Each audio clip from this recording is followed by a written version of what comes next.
हरिओम। आज स्वास्थ्य अपडेट आया है बापूजी का। और उसमें माधवबाग जाने के लिए सरकारी वकील ने कहा कि महाराष्ट्र पुलिस से एक बार और पूछना पड़ेगा। कभी कोई बहाना रहता है, कभी कोई बहाना रहता है, और ऐसा करके उस तारीख को फैसला नहीं देते, फिर अगली तारीख आगे जाओ।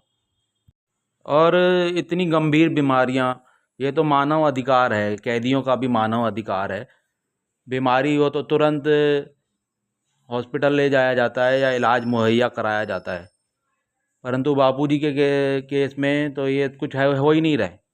और माधवबाग जाने के लिए भी वो फिर से अर्जी लगाओ।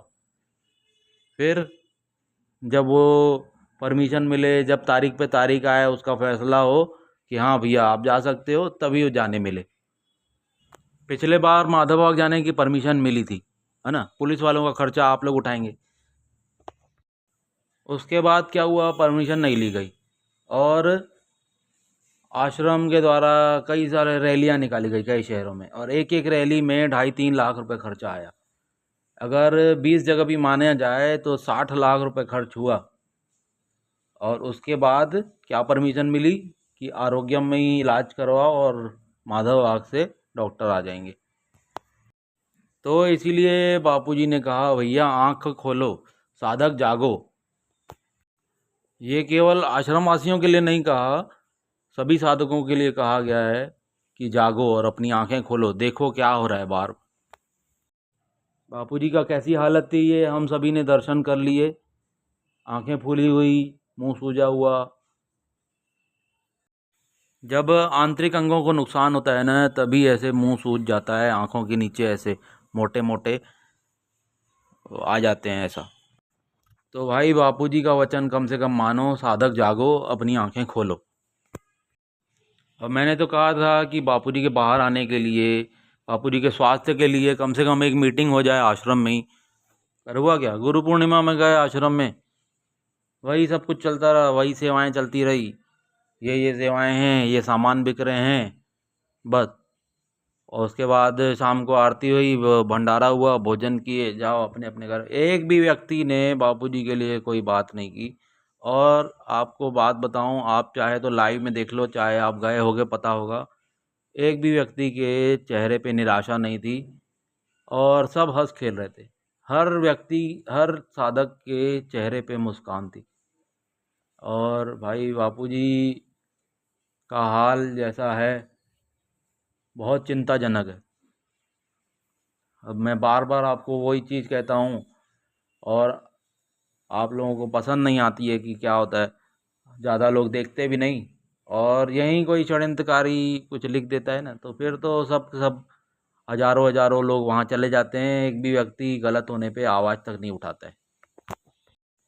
ठीक है, आप बापूजी का ही कहना मान लो, अपनी आंखें खोलो, साधक जागो, और बापूजी के लिए ज़रूर कुछ ना कुछ एक मीटिंग कम से कम करो।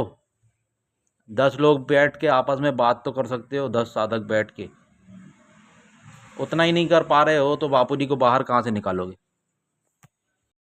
और बताऊं, कुछ साधक या जो भी है षड्यंत्रकारी लोग, वो मुझे ही कहते हैं कि तुम साधकों को गुमराह कर रहे हो, आश्रम का माहौल ख़राब हो जाएगा, ऐसा बोलते हैं।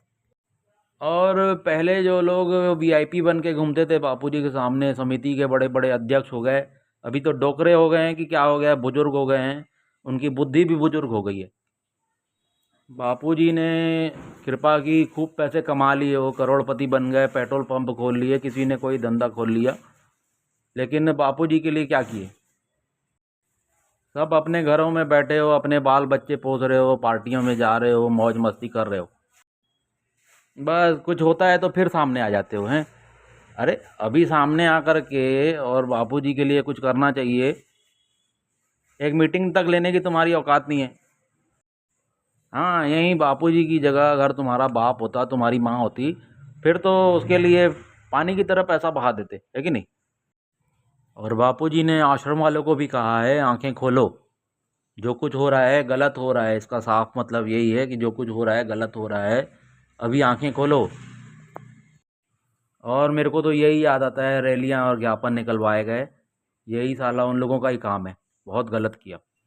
कम से कम चुनाव लड़ते, चुनाव लड़ते समय तो साला भिखारी बन गए थे, हैं, हाथ में कटोरा आ गया था। उस समय तो वो नहीं नहीं नहीं नहीं, चुनाव नहीं लड़ पाएंगे। सभी के सभी ने मना कर दिया, जिसको भी मैंने बोला सब ने मना किया।